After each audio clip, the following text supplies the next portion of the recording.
है ना।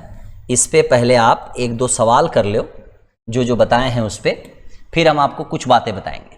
अब जैसे यहां से देखो, ये क्वेश्चन आप देख के आंसर मार सकते हो। क्या है भाई कि 4, 5, 6, 7, 8 में 6 का स्थानीय मान और जातीय मान का अंतर क्या है। अभी हमने जस्ट बताया कि ये जो आपका लिखा हुआ है 4, 5, 6, 7, 8, तो 6 का अगर हम प्लेस वैल्यू की अगर बात करें तो ये हमारा क्या हो जाएगा 600, और इसी का अगर हम फेस वैल्यू की बात करें तो ये हमारा क्या हो जाएगा 6, और जब इसके डिफरेंस की बात कर रहा है तो 594, यानी ए हमारा आंसर हो जाएगा। क्लियर है, कहीं कोई दिक्कत? अभी जस्ट उधर बताए वही सवाल है बच्चा। ये क्वेश्चन देखिए, अब ये पॉइंट में दिया हुआ है। अब मैंने क्या देखना है कि ये 4.5672 दिया हुआ है। अब बताओ, आपसे 6 के बारे में पूछा है कि क्या इसका स्थानीय मान क्या होगा, तो क्या आप हमने क्या बताया कि आप सब को जीरो कर डालो ना, आप सब को जीरो कर दो और उसके बाद जो बचा इधर वाला जीरो कोई वैल्यू नहीं होता है, आपका ये आंसर हो जाएगा, यानी ऑप्शन नंबर क्या हो जाएगा ए। इसी को आप 6/100 यानी 3/50 भी लिख सकते हो। ठीक है, तो परेशान नहीं होना है। ये देख लो, ये आरआरबी ग्रुप डी नवंबर 2018 का क्वेश्चन है ना। अब इसमें देखिए क्या पूछा है, यानी अगर 120543 अगर लिखा हुआ है और आपसे पूछ रहा है कि 3 का स्थानीय मान क्या है, तो बताइए 3 का क्या स्थानीय मान नहीं निकाल सकते? बहुत इजीली निकाल सकते हैं भाई साहब। ये 0 हो गया, 0 0 0 और क्या होगा 3। अब बताओ 3 बटे आप क्या लिखोगे, 1 पे कितने जीरो, 4 जीरो हो जाएंगे, है ना। तो 3 बटे हमारा 10,000 हमारा क्या हो जाएगा, आंसर हो जाएगा, यानी ऑप्शन नंबर क्या, D for Damodar. Matter clear है, कहीं कोई दिक्कत है ना। तो इस तरीके से आप क्वेश्चन भी बना सकते हो बच्चा। हाँ, ये क्वेश्चन बहुत इंपॉर्टेंट है ना। आइए इसको पहले हम समझने से पहले इसका कॉन्सेप्ट समझते हैं, है ना, कि क्या हो सकता है इसका कॉन्सेप्ट। आइए देखते हैं। देखिए, आप लोग बचपन में पढ़े होंगे विस्तार पूर्वक लिखें, पढ़े होंगे एक्सपेंडेड फॉर्म। तो विस्तार पूर्वक अगर लिखने की हम बात कर रहे हैं बच्चा, तो ये विस्तार पूर्वक लिखें अगर हम लिख दिए तो ये याद कीजिए, ये 3rd या 4th क्लास में आप लिखते थे। यानी अगर आप लिख रहे हो 2, 3, 4, 7 और इसको हम विस्तार पूर्वक लिखें तो यानी प्लेस को इसको आइडेंटिफाई करते हुए कि भाई कौन से पोजीशन पे खड़ा है, तो इसको हम लिखते थे 2 गुने क्या 1000, फिर लिखते थे प्लस 3 गुने क्या 100, फिर लिखते थे हम 4 इंटू क्या 10 और फिर लिखते थे क्या 7। तो इस तरीके से लिखते थे ना। इसी तरह से अगर हमें ऐसे लिखने को मिल जाए 2.347, इसका अगर हमें लिखना है तो हम कैसे लिखेंगे आप बताओ। हमने कहा जिसके बारे में लिखना हो, है ना, जिसके बारे में भी लिखना हो उसको छोड़ के, उसके पोजीशन को अगर इंडिकेट करना हो उसको छोड़ के सबको जीरो कर दीजिए। तो आप बताओ 2 को आप क्या लिखोगे, 2 इंटू 1 ही लिखोगे ना। प्लस आप इसको क्या लिखोगे, तो आप कहोगे सर इसको लिखेंगे 0, यहां देखिए 0 और पॉइंट इसके बदले में 1 और इंटू क्या लिखोगे 3। फिर इसको क्या लिखोगे, तो ये हो जाएगा 0.01 और इंटू हो जाएगा क्या 4, प्लस इसको लिखेंगे 0.001 और इंटू हो जाएगा क्या 7। बात समझ में आ रही है, कहीं कोई दिक्कत है ना। तो बस जिसके बारे में बोल रहा है ना उसको लिख के और बाकी वहां से जीरो बिठाते हुए पॉइंट उठा लीजिए, आपका यही आंसर हो जाएगा एक्सपेंडेड फॉर्म। अब देखिए क्या करेगा, क्वेश्चन को समझिएगा, अच्छे से समझिएगा। यानी अगर 2.347 है और इसे अगर हमें ऐसे शो करना है, जैसे हमने लिखा 2a प्लस हमने लिखा 3b प्लस हमने लिखा 4c प्लस हमने लिखा 7d, अगर इस तरह से हमने लिख दिया 7/d लिख दिया, तो अब बताओ कि इसको हम क्या लिख सकते हैं, 2 इंटू 1 लिखेंगे, प्लस इसको हम 3 बटे क्या लिखेंगे 10, प्लस इसको हम 4 बटे क्या लिखेंगे 100, प्लस इसको हम 7 बटे क्या लिखेंगे 1000। क्लियर। तो बराबर अगर हम यहाँ 2a लिखते हैं, प्लस हम अगर यहाँ 3b लिखते हैं, प्लस हम यहाँ 4c लिखते हैं, अपॉन हम 7 क्या d लिखते हैं। तो आप बताइए क्या इसको हम कंपेयर करके a का मान निकाल सकते हैं। तो अगर a का मान हम निकालने जाए बच्चा, तो आप बताइए a का मान हमारा क्या हो जाएगा 1 हो जाएगा। अगर हम b का मान निकालने जाएं तो b को छोड़ के ये 3 हटा दीजिए, बाकी जो बचा वो किसका मान है b का, तो b का मान 1 बटा क्या हो जाएगा 10 हो जाएगा। क्लियर। अगर हम c का मान निकालने जाएं तो ये 4 से 4 हटा दीजिएगा, तो c का मान हमारा क्या हो जाएगा, तो c का मान हो जाएगा 1 बटे क्या होगा 100 होगा। अगर हम d का मान निकालने जाएं तो 7 से 7 खत्म, d किसके बराबर हो जाएगा 1000 के बराबर हो जाएगा, तो ये 1000 हो गया। क्लियर? तो यहां से आप ABCD सबका मान निकाल सकते हैं, ठीक है। और इसी पैटर्न पे जो क्वेश्चन अभी हम ड्रॉप किए, जो छोड़े, वो इसी पैटर्न पे है। आप इसी पैटर्न के आधार पे उसको आप आराम से बना सकते हैं, ठीक है। बात समझ में आ रही है? तो चलिए उस क्वेश्चन की ओर चलते हैं। ये रहा। इस क्वेश्चन को एक बार गौर से देखिए आप, क्या कह रहा है ना। बहुत प्यारा क्वेश्चन है। अगर हम लिखते हैं 47.2506 और दिस इक्वल टू लिखा हुआ है 4a प्लस 7/b प्लस लिखा हुआ है 2c प्लस लिखा हुआ है क्या 5/d और प्लस लिखा हुआ है 6e। तो जनाब आप इसको तोड़ना शुरू कर दो। 4 गुने आप क्या लिख सकते हो 10, 7 गुने आप क्या लिख सकते हो 1, प्लस इसे क्या लिख सकते हो 2 बटे लिख सकते हो क्या 10, प्लस 5 बटे क्या लिख सकते हो 100, प्लस 6 बटे क्या लिख सकते हो 1 2 3 4, यानी आप यहां से बिठा लोगे 4 जीरो, ठीक है। तो बच्चे अब यहां से हमें क्या करना है, इसको लिखना है। तो आप बताइए, इसको कंपेयर कीजिए इसके साथ। a का वैल्यू कितना होगा, तो a का वैल्यू हो जाएगा क्या 10, b का वैल्यू कितना होगा, तो b का वैल्यू क्या आ जाएगा 1। क्लियर? अगर हम बात करें यहां c का वैल्यू क्या होगा, तो c का वैल्यू हमारा हो जाएगा बच्चा कितना 2, यानी ऐसे देख लो 2c बराबर दिया हुआ है 2 बटे क्या 10। तो आप बताइए 2 से 2 खत्म, यानी c बराबर हमारा कितना हो गया 1/10 हो गया। तो आप ऐसे इसको कैलकुलेट करके भी लिख सकते हो, अदरवाइज इसकी जरूरत ही क्या है 1/10 सीधा लिखो ना। अब बताओ 5, यानी आप अगर d का वैल्यू निकालने जा रहे हो तो 5/d और 5/100 दोनों को बराबर कर लो। 5/d और बराबर 5 बटे क्या 100। ये अब बताओ 5 से 5 यानी d का मान कितना हो गया 100, तो ये हमारा 100 आ गया। अच्छा अब बताओ e का मान हमें निकालना है, तो भाई e का मान यहां अगर हम लिखते हैं 6e बराबर 6/10,000। क्लियर? तो आप हमें बताओ कि e का जो वैल्यू होगा वो 1 बटे कितना हो जाएगा 10,000 हो जाएगा क्या। क्लियर? तो ये हमारा निकल गया, e का मान भी निकल गया, यानी 1 बटे क्या 10,000। ठीक है। अब आपसे पूछा क्या क्या है, सबका मान रख दीजिए। पूछा है आपसे 5a प्लस पूछा है 3b प्लस पूछा है 6c प्लस पूछा है 8d और प्लस पूछा है क्या 3e। अगर हम a का मान रखें तो 5 गुने हम रखेंगे क्या 10, 3 गुने क्या 1, 6 गुने क्या, अब 6 गुने हम क्या रखेंगे 1/10, यानी ये हो गया।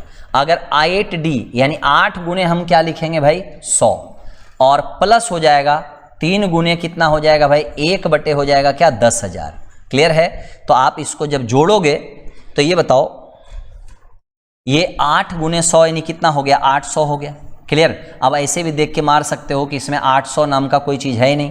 अब यहाँ से 50 और 3 दोनों को जोड़ोगे 53 हो जाएगा, प्लस 0.6 हो जाएगा, प्लस 0.000 और ये क्या हो जाएगा 3। जब इसको जोड़िएगा तो 853.6003 is the correct answer. Clear? तो बात समझ में आ रही है? बहुत ही प्यारा क्वेश्चन था, है ना। इसको समझते जाएंगे, जब 1-2 बार आप बना लेंगे तो ये बहुत आसानी से बनेगा। ऐसे ही देखते के साथ आप आंसर मार दोगे, कुछ है ही नहीं इसमें। ये देखो, अब कह रहा है 1 से 100 तक की गिनती के अंक 2 दहाई के स्थान पर कितनी बार आता है ना। अब देखिए यहां से ये क्वेश्चन जो है ये NTPC 31 मार्च 2016 का है।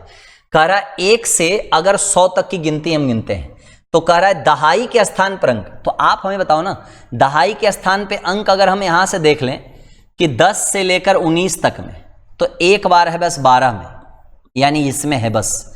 और अगर हम यहां से उठा लें 20 से, तो आप बताओ 21 ये हो जाएगा। अरे दहाई के अंक बोल रहा है ना, सॉरी बच्चा, दहाई का अंक अगर बोल रहा है तो आप अगर 1 से अगर उठाते हो कहां तक 19 तक, तो अब बताओ 1 से लेके 19 तक कहीं भी दहाई का अंक जो है आपका कहीं भी 2 आएगा? नहीं आएगा, है ना। आप सोच रहे होंगे 12, तो 12 इकाई अंक पे 2 है।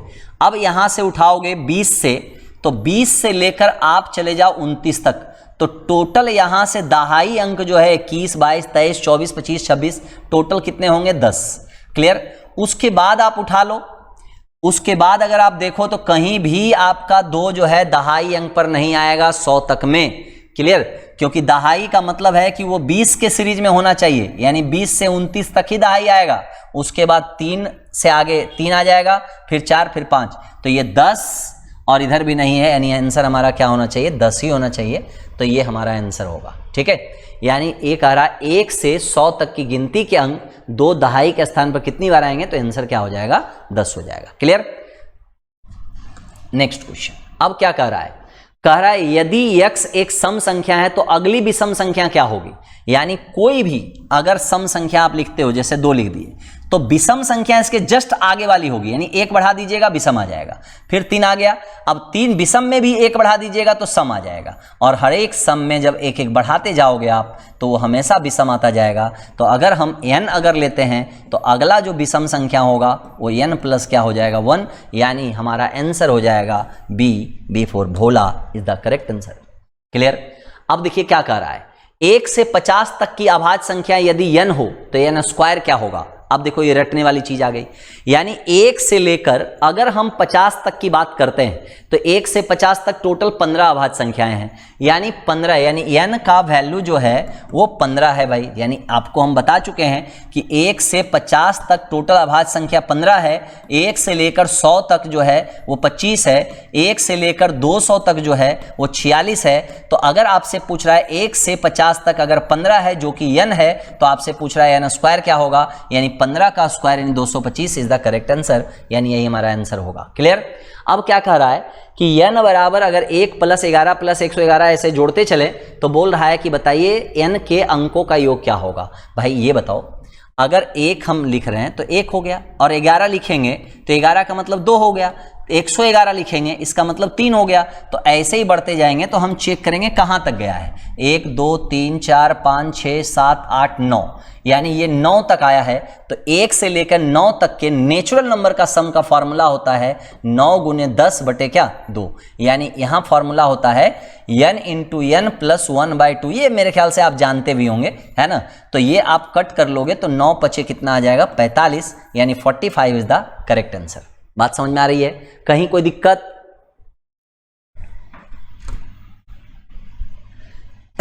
अब देखिए, अब इसको समझने से पहले अब एक चीज पे आपको हम थोड़ा सा काम करवाएंगे, है ना, और उसको अच्छे से समझिएगा। हाँ ठीक है, सवाल, हाँ ये देखिए, यहां तक के मैटर समझ में आ गए, है ना, यहां तक के मैटर समझ में आ गए आपको, बहुत अच्छा। अब हम बात करने वाले हैं बच्चा डिजिट और नंबर्स की। क्लियर। आप मेरी बात को एकदम सुकून से समझिएगा, धीरे धीरे, है ना, कि क्या होता है। अब देखिए, अगर हम यहां से थोड़ा सा अगर आपसे बात करें कि आप बताइए कि 1 से 9 तक टोटल संख्या कितने हैं, नंबर्स कितने हैं, तो आपका आंसर 9 होंगे। और अगर हम पूछ दें कि डिजिट कितने हैं, तो आप चमकाते हुए आंसर 9 ही मारिएगा, क्योंकि 1 से 9 तक 9 संख्या है और सभी संख्याएं एक एक अंक वाली है, इसलिए 9 × 1 कर दिए तो हमारा आंसर यहां डिजिट कितने हो गए, 9। लेकिन अगर हम 2 अंकों की संख्या की बात करें कि 10 से लेकर 99 तक कुल कितनी संख्याएं हैं, तो बच्चा आप अगर संख्या निकालनी हो ना तो आप सीधे इससे एक कम से इसको माइनस कर लो, यानी 99 में से 9 घटा लो, या इन दोनों को माइनस करके एक बढ़ा लो। तो इन दोनों को माइनस करोगे तो 99 - 10 और इसी में एक बढ़ा लेना है, तो ये हो जाएगा कितना, 90। तो 90 क्या है, ये संख्या है, और प्रत्येक संख्या में 2-2 अंक हैं, इसलिए टोटल अंक कितने हो जाएंगे, 180। क्लियर है, बात समझ में आ रही है। आप धीरे धीरे समझते जाना, इसमें आपको हम ट्रिक भी दे देंगे जिससे कि आप आराम से इसका आंसर निकाल सकते हो। अगर हम यहां से बात करें बच्चा, अब इन दोनों को एक जगह कंपाइल कर दीजिए, कि अगर हम यहां से बात कर लें, यहीं से यहां हम बात करते हैं कि 1 से अगर 99 तक की बात करें कि कुल अंक कितने हैं, तो ये हो गया 9 और ये हो गया 180, और दोनों को जोड़ोगे तो ये आ जाएगा 189, यानी टोटल 1 से 99 तक के जो अंक हैं वो हो जाएंगे कितने, 189। कितने हो जाएंगे, 189। अच्छा, अगर हम यहां से बात कर दें कि 100 से 999 तक टोटल संख्या कितनी, तो आप इसमें से एक माइनस कर लो। जैसे ही माइनस करोगे 899 आएगा और उसको एक बढ़ा लेना है। क्लियर? तो हमारे पास कितने संख्याएं हो जाएंगे? 900, और प्रत्येक संख्याओं में 3 अंक है। 1 2 3 1 2 3 1 2 3, ध्यान दीजिएगा। तो 900 संख्या है, एक में 3 है, तो 900 में कितने हो जाएंगे? तो ये हो जाएंगे कितने भाई? 2700। कितने हो जाएंगे? 2700। तो अगर आपसे हम यहां तक कंपाइल करके आपसे पूछें कि बताइए 1 से 999 तक कुल संख्या कितनी होंगी, तो आप जोड़ोगे 2700 में ये जोड़ दीजिए तो 2889 हो जाएगा। अब बच्चे, अब इसके बाद आपको हम बहुत ज्यादा परेशान नहीं करेंगे, आपको एक अप्रोच दे रहे हैं, आप दिमाग लगाना। अगर 1 से बात कर दिया 9999 तक कि कुल संख्याएं कितनी होंगी, है ना, तो आप एक चीज का ध्यान रखना कि यहां देखो सबसे पहले कि ये डिजिट कितने हैं, 4, तो यहां 1 कम 3 लिख दो। अब जितना लिखे उतनी बार 8 लिख दो। क्लियर? और एक 9 लिख दो, यही आपके अंकों की संख्या बताएगा।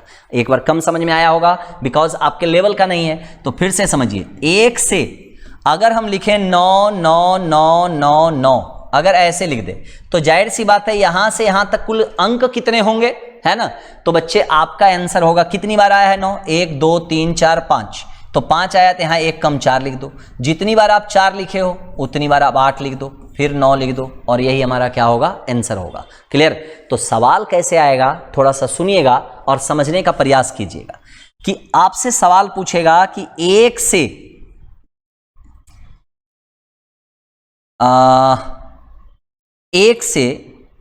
105 तक की संख्या में कुल अंक कितने, है ना, कुल अंक कितने। तो बच्चे आप हमें बताओ कि 1 से लेकर 99 तक अगर हम बात करें तो 189 अंक है। अब हमारे पास बचे कितने? 100 से 105। तो भाई 100 से 105 टोटल संख्या कितनी है? 6 है टोटल। इन दोनों को माइनस कर लीजिए और 1 बढ़ा दीजिए, तो 6 में अगर हम 3 से गुना कर दें तो 18 अंक और जुड़ जाएंगे, यानी टोटल अगर देखा जाए तो 189 प्लस 18 हमने जोड़ दिया तो 9 8 17, 8 1 9 और 1 10 और 1 1 कितना 2, यानी टोटल अंक कितने हो जाएंगे? 207। यानी हम अंक की बात कर रहे हैं, ध्यान रखिएगा, 0 to 9। और आप डिजिट की, अगर नंबर्स की बात करेंगे तो आप कह सकते हो group of digit is called number, है ना। यानी जब आप सभी सभी डिजिट को आप लिखते हो सजा के, तो वो सब संख्या बन जाती है ना। तो हम यहाँ डिजिट की बात कर रहे हैं। किसकी बात कर रहे हैं? डिजिट की। भाई अगर 12 लिख रहे हो तो 12 में कितने अंक है? 1 और 2, यानी 2 अंक है, तो हम उसकी बात कर रहे हैं। ठीक है, बात समझ में आ रही है? तो इस टाइप के क्वेश्चन को अगर हम हल करें तो आइए देखते हैं कि क्वेश्चन में कैसे बनेगा। देखिए क्वेश्चन क्या है, ध्यान से सुनिएगा। कह रहा है 1 से 500 तक की संख्या लिखने में कुल कितने अंक हैं, अंक कितने हैं, यही पूछ रहा है भाई। तो सबसे पहले आप हमें यह बताओ कि 1 से अगर 99 तक हम लिख दें तो ये 189 हो जाएगा। क्लियर? और आगे जो लिखना है वो लिखना है आपको 100 से कहां तक? 500 तक। तो 100 से 500 तक पहले संख्या कितनी, आप इन दोनों को घटाओगे 400 आएगा, और 1 बढ़ा देना है 401, और सभी में 3 अंक हैं, तो ये 3 हो गया, 0 हो गया, 4 तिया 12, और ये टोटल आपसे पूछ रहा है 1 से 500 तक, तो 189 और प्लस 1203, जब दोनों को जोड़िएगा तो 9 3 12, 8 1 9, ये 3 और ये 1, यानी 1392 is the correct answer. Clear? कहीं कोई दिक्कत, समझने में कोई परेशानी हो रही है? बिल्कुल नहीं होनी चाहिए, है ना। अब आगे बढ़ते रहिए। अब देखिए क्या कह रहा है, एक टाइपिस्ट एक पुस्तक के पृष्ठ संख्या टाइप करता है और कुल 104 पेजों की संख्या नंबरिंग करता है। मतलब अगर हम इस बुक के, अगर सपोज कीजिए कि अगर ये एक बुक है, क्लियर, ये एक बुक है, तो इसके अगर हम नंबरिंग बनाते हैं तो 1 नंबर आपका इधर रहेगा, 1 नंबर आपका इधर रहेगा, यानी 2 नंबर आएंगे, फिर 3 आएगा, फिर 4 आएगा, फिर 5 आएगा, फिर 6 आएगा। इस तरह से लिखते जा रहा है वो। टोटल पृष्ठ कितने हैं भाई? 1004। यानी आपसे सीधा ये सवाल पूछा है कि 1 से 1004 लिखने में टाइपिस्ट बताइए कि कितनी बार अपने की प्रेस करेगा, यानी बटन को कितनी बार दबाएगा। तो आप बताइए, इनडायरेक्ट से यही पूछ रहा है ना कि अगर आप 12 लिख रहे हो तो कितनी बार की को प्रेस कर रहे हो, 1 2, क्लियर। तो 2 संख्या, यानी ये पूछना चाह रहा है कि 1 से लेकर 1004 तक कुल कितने अंक हैं। जितने अंक रहेंगे उतने बार तुम टप टप टप टप टप टप मारोगे, है ना। बात समझ में आ रही है। तो यहां से बच्चे आप क्या करोगे, सबसे पहले 1 से 999 तक का डाटा आपको हम पहले ही दे चुके हैं। 3 है तो यहां 2 लिख दो, 2 बार 8 लिख दो, 1 बार 9 लिख दो। और उसके बाद आप बताओ 1000 से कहां तक ये गया है, तो आप कहोगे 1004 तक गया है। तो 1 से 1000 से 1004 तक टोटल संख्या कितने, 5, और पांचों में 4 संख्या है तो ये 20 ये हो गए। अब इसमें जोड़िएगा तो टोटल जोड़ जाड़ के कितना आएगा भाई, तो जोड़ लीजिए 2 8 8 9 और 20 आप प्लस कर रहे हो तो 9 8 2 10, 8 1 9 और ये 2, 2909 हमारा आंसर होना चाहिए और ये हमारा आंसर है। क्लियर, बात समझ में आ रही है, कहीं कोई दिक्कत। तो ये वही क्वेश्चन है, बस लैंग्वेज चेंज हो गया है ना।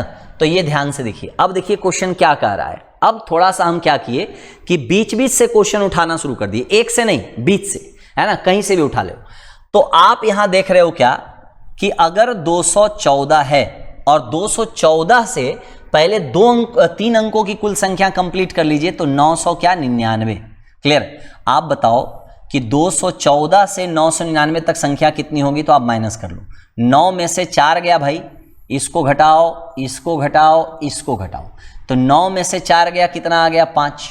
9 में से 1 गया, कितना आ गया 8। 9 में से 2 गया, कितना आ गया 7, और 1 इसको बढ़ा लेना है तो ये हो जाएगा, और गुने कर लेना है क्या 3।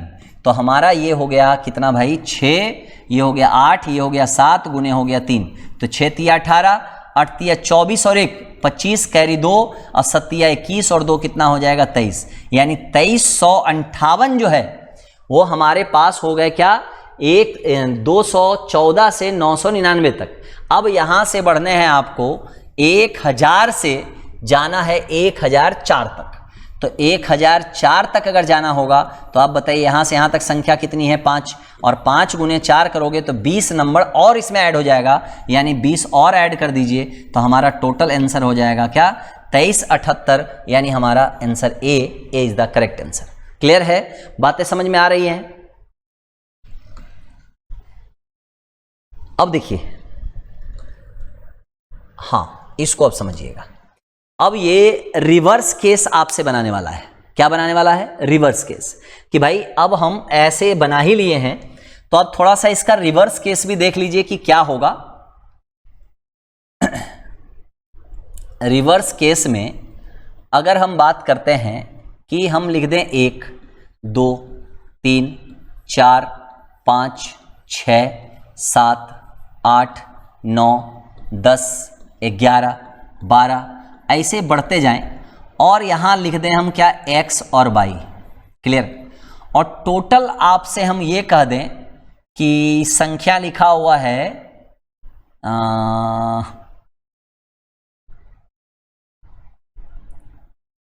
193।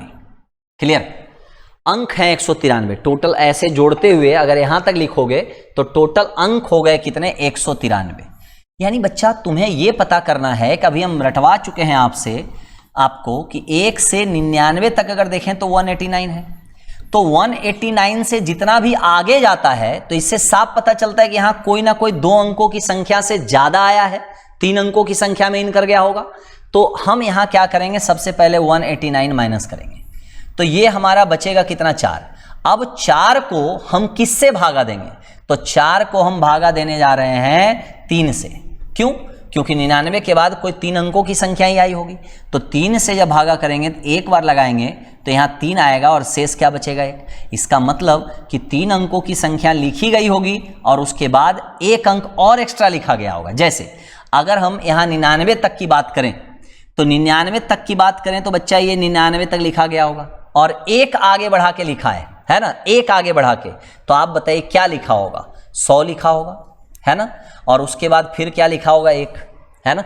तो यानी मेरे कहने का मतलब ये हो गया मेरे मदन लाल कि अगर 4 को हम 3 से भागा कर रहे हैं तो जाहिर सी बात है 3-3 का जोड़ा बनेगा, है ना। 3 अंकों की संख्या में एंट्री कर गए तो 3-3 का जोड़ा बनेगा। तो ऐसे जोड़े कितने हैं? 1 जोड़े हैं। तो जितने भी जोड़े हैं आप 99 में प्लस कर दीजिए, तो 99 प्लस 1 हो जाएगा तो कितना? 100 आ जाएगा ये जोड़ा, और एक शेष बच रहा है, इसका मतलब एक अंक और ज्यादा लिखा है, तो फिर 101 लिखने के लिए 1 उठाया होगा ना, तो बस यहीं छोड़ दिया, 1 पे ही छोड़ दिया। क्लियर। तो यहां से आपसे पूछा है कि x और y का मान क्या होगा, तो x और y लास्ट में बिठा दीजिए, तो हमारा x का वैल्यू 0 और इसका वैल्यू क्या हो जाएगा? 1। यानी ये हमारा x अगर पूछ देगा कि x plus Y equal to what, तो 0 प्लस 1 यानी आंसर क्या हो जाएगा? 1। क्लियर। थोड़ी थोड़ी समझ में आई है ना, थोड़ी थोड़ी बात समझ में आई होगी। तो अब देखिए इस क्वेश्चन को हम लोग कैसे बनाएंगे, थोड़ा सा ध्यान दीजिएगा। संख्या देखिए क्या कह रहा है कि अगर 1 2 3 4 5 6 7 8 9 10 अगर लिखा हुआ है x y z तक, तो उसमें कुल अंकों की संख्या 252 है। सबसे पहले तो तुम ये सोचो कि अगर ये सीरीज लिखा हुआ है 1 2 3 4 5 6 7 8 9 10 11 और ऐसे डॉट डॉट डॉट लिखा हुआ है कहां तक, तो आप कहोगे कि लिखा हुआ है x y z तक। अब ये 2 अंकों का है या 3 अंकों का है, यू हैव टू डिसाइड, आपको डिसाइड करना है कि क्या होगा बच्चा। तो ये जाहिर सी बात है कि 252 जो लिखा हुआ है, हम जानते हैं कि अगर 189 से प्लस हुआ तो इसका मतलब है वो 3 अंकों की संख्या में एंट्री मार देगा, क्योंकि 1 से लेके 99 तक में 189 अंक प्रयोग में आ जाते हैं। तो वहां से आपको क्या करना है कि 189 से जैसे ही प्लस हुआ तो इसका मतलब 3 अंकों में आ गया, और 2889 से जैसे ही प्लस हुआ तो 4 अंकों में आ गया। तो यहां आप इसमें से माइनस कर लो कि भाई 99 से तो तुम क्रॉस कर चुके हो। क्लियर। अब यहां से माइनस करो तो ये 3 आ गया, यहां से माइनस करो तो ये आ गया 4, यानी 8 में से 4 गया 6 आ गया, और ये गया। तो 63 अंक जो हैं ऐसे हैं, तो आप 3 से इस 63 को पहले भागा दे दीजिए। क्लियर। तो 63 से भागा दीजिए, 21 बार में आपका ये 63 कट जाएगा। यानी आप कह सकते हो कि 2 संख्या खत्म होने के बाद ये टोटल 21 संख्या लिखी गई है ना। तो 99 में आप 21 संख्या जोड़ दीजिए, तो 9 और 1 10 हो गया, 9 2 11 और 1 क्या हो गया? 12। यानी लास्ट की जो संख्या है वो कौन सी है? 120। तो यानी यहां हमारा आंसर हो जाएगा क्या? 120। बात समझ में आ रही है? यानी 120 तक लिखा गया है ये, है ना। अब आइए यहां से शुरू करते हैं भाई कि x बाई जेड का वैल्यू क्या होगा। तो यहां से आपसे पूछा है z, तो z यहां 0 हो गया, और साथ ही साथ 3 इंटू 1 और प्लस हो गया 2 इंटू क्या? 2। तो जब 0 से मल्टीप्लाई किए तो हमारा आंसर क्या हो गया? 0 हो गया। कहीं कोई दिक्कत समझने में किसी भी प्रकार की परेशानी हो तो बेहिचक आप बताएं, है ना। चलिए इस क्वेश्चन को आप बनाओ, खुद से बना के देखो क्या करनी है इस क्वेश्चन में। पहले आप बात समझिए, 351 189 प्लस है या नहीं? अगर 189 प्लस है मेरे लाल, तो 351 माइनस 189 पहले कर लो। इसको घटाओगे 2 आ गया, इसको घटाओगे बच्चा 14 में 6 आ गया, और ये आ गया कितना? 1 आ गया। क्लियर। तो 162 को आप 3 से डिवाइड करो, लगाओ 3 पचे 15, और बचेगा कितना? 1 2, यानी 4 बार लगाओगे, 3 चौक 12, ये फिर से कट गया। यानी 99 के बाद आप 54 संख्या आगे जा चुके हो। तो 9 4 13, 9 5 14 और 1 15, यानी 153 तक लिखा गया है। यानी आपसे यही पूछा था कि x बाई जेड का वैल्यू क्या होगा, तो यहां हम 153 लिख सकते हैं। यानी आप देख लो कि x का वैल्यू 1 हो गया, y का वैल्यू 5 हो गया, और z का वैल्यू 3 हो गया। तो आपसे पूछा है कि 1 प्लस 5 और होल पे पावर क्या? 3, तो 5 और 1 6, और 6 का हम क्यूब करेंगे तो आंसर क्या हो जाएगा? 216। बात समझ में आ रही है? कहीं कोई दिक्कत? तो ये आपको थोड़ा सा कमांड में लेना पड़ेगा कि 1 से लेकर 99 तक जो वैल्यू होते हैं 189 होता है, अंक इतने होते हैं। अगर 1 से लेकर हम 999 तक बात करें तो ये वैल्यू होते हैं 2889। क्लियर। अगर 1 से लेकर 9 9 9 9 यानी 4 99 तक जाएंगे हम, तो ये हो जाएगा आपका 38889। क्लियर। तो ये अगर वैल्यू याद है तो 189 से अगर ज्यादा अंक शो कर दिया तो इसका मतलब है कि 2 अंक से 3 अंक में चला जा चुका है। अगर 2889 से प्लस कर दिया तो इसका मतलब है कि आप 4 अंकों में जा चुके हैं, है ना। और अगर 3889 से प्लस कर दिया तो इसका मतलब है कि आप 5 अंकों में एंट्री मार चुके हैं। और एक आध सवाल होना चाहिए इस पे। ये देखिए अब क्या कह रहा है कि कुल संख्या जो है, अंकों की कुल संख्या 361 है भाई। तो फिर से हम क्या करेंगे, 361 है तो अभी 2889 से प्लस नहीं हुआ है ना, तो इसका मतलब 3 अंकों में ही है। तो आप 189 पहले माइनस कर लो, ये आ गया 2, ये आ गया आपका 15 में से 8 गया 7 हो गया भाई, ये आ गया 1। क्लियर। अब आप क्या करने वाले हो, इसको 3 से भागा दो तो 3 पचे 15 हो गया भाई, ये 15 आ गया, 2 आ गया 22, 7 बार लगाओ 21 आ गया और 1 बच गया। यही समझना है आपको। जब 1 शेष बचता है तो इसका मतलब है कि आप अगर 123 लिखे हो तो अगर अगला 124 लिखने जा रहे हो तो 24 का 2 4 नहीं लिखे, आप 1 लिख के ही छोड़ दिए, तो वही यहां बताता है कि 1 अंक वही बढ़ गया है आपका, है ना। तो आप बताओ 99, अगर हम संख्या की बात करें तो संख्या हो जाएगा 99 प्लस 57। तो आप 9 7 हो गया 16, 9 5 14 और 1 क्या हो गया 15। 156 लिखाया है लेकिन 1 यहां बचा हुआ है, इसका मतलब 157 लिखने जा रहा था और 57 में ये 5 7 नहीं लिखा, 1 पे ही लाके छोड़ दिया, इसीलिए 1 डिजिट यहां क्या हुआ, बढ़ गया। तो बच्चे आप बताओ यहां से क्या बोल रहा है, XYZW यानी लिखोगे 1 5 6 और क्या 1, यानी यहां से हमारा x का वैल्यू आ गया, y का वैल्यू आ गया, z का वैल्यू आ गया, w का वैल्यू आ गया। तो x प्लस y यानी 1 प्लस 5। क्लियर। और ये z प्लस w यानी 6 प्लस क्या 1, यानी 6 और 1 7 और 5 और 1 6, यानी हो गया आपका 6 गुने 7 यानी 42 is the correct answer. Clear है। कहीं कोई दिक्कत तो बताइए, मैटर समझ में आ रहा है, सब कुछ पल्ले पड़ रहा है, कहीं कोई दिक्कत। अब देखिए, अब ये टोटल जितना भी क्वेश्चन हम आपको बताने जा रहे हैं ये सब का सब थ्योरेटिकल क्वेश्चन है बच्चा, आपको आंसर देना है। चलिए फटाफट मारते जा रहे हैं। बोल रहा है निम्नलिखित समुच्चय में कौन सी संख्या परिमेय संख्या है। तो देखिए परिमेय संख्या में ये कभी नहीं होगा, ये कभी नहीं होगा, बाकी सब परिमेय संख्या है। तो आप बच्चा यहां से हमारा आंसर क्या हो जाएगा, डी हो जाएगा। परिमेय संख्या का मतलब आपको बताया गया है कि जो p/q के रूप में लिखा जाएगा वही परिमेय संख्या होगा, यानी रूट में लिखा हुआ है या पाई लिखा हुआ है तो कभी परिमेय नहीं, अपरिमेय होगा। इसलिए आंसर हमारा क्या हो गया, डी। मतलब जिसमें आप अब तुम्हारे मन में ये चल रहा होगा कि सर ये क्या है, तो ये टर्मिनेटिंग नंबर है, यानी आप लल्ला यहां से 0.232323 डॉट डॉट लिख रहे हो तो यहां से तुम इसको टर्मिनेट कर सकते हो। यहां से टर्मिनेट करने का मतलब इसको टर्मिनेट करके और यहां हम क्या लगाते हैं, पाई पाई बोलते हैं बार। अब इसको तुम 23/99 लिख सकते हो, तो 23/99 लिख दिए तो इसका मतलब हो गया कि ये आपका जो है परिमेय संख्या बन गया। क्लियर। आइए बढ़ते हैं नेक्स्ट क्वेश्चन। क्या कह रहा है, निम्न में से कौन सी परिमेय संख्या है। अब आपको सब अपरिमेय टाइप का दिख रहा है, तो परिमेय संख्या कौन सा होगा भाई यहां से बढ़िया से आंसर दीजिए जल्दी से, कौन सा होगा। तो देखो यहां से आप दिमाग लगाओ, नहीं नहीं नहीं नहीं नहीं जनाब, ये गड़बड़ कर दिया है, इसमें कोई भी परिमेय नहीं होगा, स्क्वायर का रूप लेगा तभी परिमेय होगा। तो यहाँ 4 है तो √5 है और इस पे पावर इसका वैल्यू क्या हो जाएगा 2, तो ये आ जाएगा 5 और 5 हमारा क्या है, रेशनल नंबर है, यानी क्या परिमेय संख्या है। वहां गड़बड़ कर दिया था 9, अगर आप उसको ले लेते हो तो √5 पे पावर हो जाएगा 3 और फिर से ये हो जाएगा कितना 5√5 हो जाएगा। तो ये तो अपरिमेय ही है ना, √5 का केस है। तो बच्चा ये बाकी सब अपरिमेय है, अपरिमेय है, अपरिमेय है, तो इसमें ही 4 है, उसको गलती से 9 टाइप कर दिया है, चलो कोई गल नहीं। तो हमारा आंसर हो जाएगा क्या, बी। क्लियर है।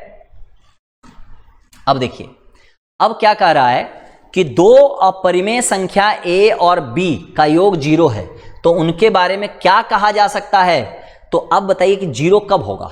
अगर हम 2 अपरिमेय संख्या यानी √2 लेते हैं और -√2 लेते हैं तो ये जोड़िएगा तो 0 आ जाएगा, या √3 -√3 लेते हैं तब 0 आ जाएगा। तो कह रहा है दोनों संख्याओं का गुणनफल एक परिमेय संख्या है। अच्छी बात है, दोनों को गुना करेंगे तो एक परिमेय संख्या आ जाएगा, -2 आ जाएगा भाई, आएगा कि नहीं आएगा। अब बताइए दोनों संख्याओं, ये तो सही है। अब कह रहा है कि दोनों संख्याओं का गुणनफल अपरिमेय संख्या ही होगी, है ना। तो अब बताइए 2 संख्या कोई भी ले लीजिए, यानी अगर हम 3 + √2 लेते हैं और अगर हम यहां माइनस करने के लिए अगर हम ले लेते हैं -3 और -√2 लेते हैं, अब इसको अगर गुना करेंगे हम तो बताइए क्या आ जाएगा गुना करने के बाद, है ना। तो इसको आप गुना करेंगे तो ये आ जाएगा हमारा कितना, दो संख्याओं का गुणनफल अपरिमेय संख्या ही होगी, यानी ये कहना सही नहीं होगा। हाँ सही है, यानी अगर हम लेते हैं √3 और अगर हम लेते हैं 3 प्लस क्या √2, क्लियर। और इसको अगर नहीं, दोनों का सम 0 भी तो होना चाहिए। कोई भी संख्या उठाइए वैसा जिसका कि 0 आए, यानी अगर हम √3 उठा रहे हैं और +2 उठा रहे हैं, और अगर इसी में हम उठा लिए 2 माइनस में और माइनस में क्या √3, अब दोनों को मल्टीप्लाई करते हैं तो ये अगर यहाँ से हम मल्टीप्लाई करेंगे तो आप बताइए कितना हो जाएगा। तो आप कहोगे -2√3 हो जाएगा। ये कितना हो जाएगा भाई, -4 हो जाएगा।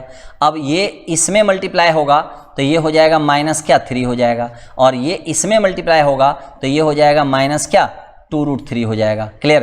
तो अब बताइए इसको जब आप हल करोगे तो ये आपका आ जाएगा कितना, -7 आएगा। ये -7 आ गया और माइनस हो जाएगा 2√3, यानी ये हो जाएगा -4√3। तो आप इस तरह से क्या कह सकते हो कि ये दोनों संख्याएं अपरिमेय संख्या होंगी, तो ये भी सही है। अब कह रहा है दोनों संख्याओं का गुणनफल परिमेय ही, अच्छा ये बोल रहा है परिमेय ही, तो ये तो सबसे पहले काट दीजिए कि घमंड कर रहा है, परिमेय से संख्या ही होगी, है ना, अपरिमेय संख्या ही होगी, कभी नहीं हो सकती भाई। परिमेय भी हो सकता है अपरिमेय भी हो सकता है, तो दोनों संख्याओं का गुणनफल परिमेय हो सकता है, ये तो सही है। लेकिन हमारा आंसर क्या होगा कि गुणनफल परिमेय या अपरिमेय दोनों हो सकता है, क्योंकि अभी जस्ट देखिए आप दोनों है, ये भी आ रहा है ये भी आ रहा है, तो हमारा आंसर क्या हो जाएगा, D is the correct answer, clear. तो आप इसको ध्यान रखिएगा, ये सब बिल्कुल बच्चा थ्योरेटिकल क्वेश्चन है, इसको ध्यान में रखना है। अब देखिए क्या कर रहा है, प्रत्येक कथनों पर विचार करें। प्रत्येक प्राकृतिक संख्या एक वास्तविक संख्या है, सही बात है ना। रियल नंबर के ही अंतर्गत आपको एक फिगर दिखाया गया होगा वहां, है ना, इसको ध्यान से देखिए, इसको यहां से देखिए ज्यादा समझ में आएगा, है ना। रियल नंबर के अंदर में नेचुरल नंबर आ रहा है, होल नंबर आ रहा है, इंटीजर आ रहा है, रेशनल आ रहा है ना। तो यहां से आप बता सकते हो भाई ये दादाजी हैं, परदादाजी हैं, परदादा के अंदर जितने भी अंडर में आएंगे सब तो उसी का पार्ट है।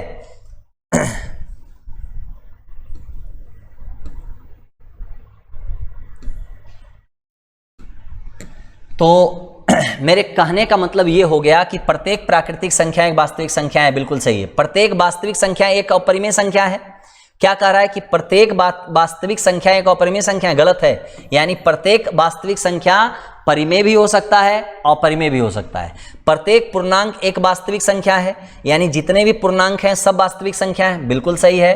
प्रत्येक परिमेय संख्या एक वास्तविक संख्या है, बिल्कुल सही है। यानी हमारा आंसर हो जाएगा 1, 3 और क्या 4। बात समझ में आ रही है। तो बोल रहा है इन तीनों में, चारों में कथनों में से कौन कौन सा कथन सत्य है, तो 1, 3 और 4 हमारा क्या हो जाएगा आंसर, दूसरा हमारा क्या है, गलत है। आइए नेक्स्ट क्वेश्चन की ओर चलते हैं, यही सबसे आखिरी क्वेश्चन है आज के एपिसोड का। ये क्या कह रहा है, यदि n एक प्राकृतिक संख्या है तो √n क्या होगा। अच्छा आप एक चीज सोचिए, अगर n हम कोई भी प्राकृतिक संख्या जैसे 2 ले लिए, तो 2 ले लिए तो √2 अगर लिख दोगे तो ये अपरिमेय संख्या है ना। तो ये कह रहा है हमेशा एक प्राकृतिक संख्या होगी, हो भी सकता है। हमेशा एक परिमेय संख्या होगी, ये भी हो सकता है। हमेशा एक अपरिमेय संख्या होगी, नहीं, हमेशा आ रहा है तब गलत है। अगर एक प्राकृतिक संख्या हो सकती है ऐसा आ जाए तो ये सही था।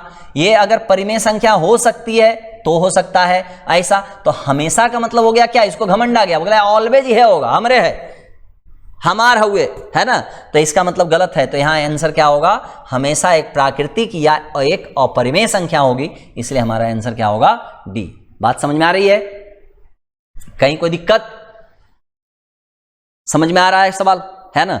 तो इसी तरह का आपको जो है रिकॉर्डेड वीडियो मिलता रहेगा, है ना, और ये आपके पीडीएफ में अटैच रहेगा, ठीक है। चलिए फिर मिलते हैं, तब तक आप ट्रम मैजिक चैनल पर बने रहें। अगर सब्सक्राइब नहीं किए सब्सक्राइब करते रहें। फिर मिलते हैं हम लोग, गुड नाइट।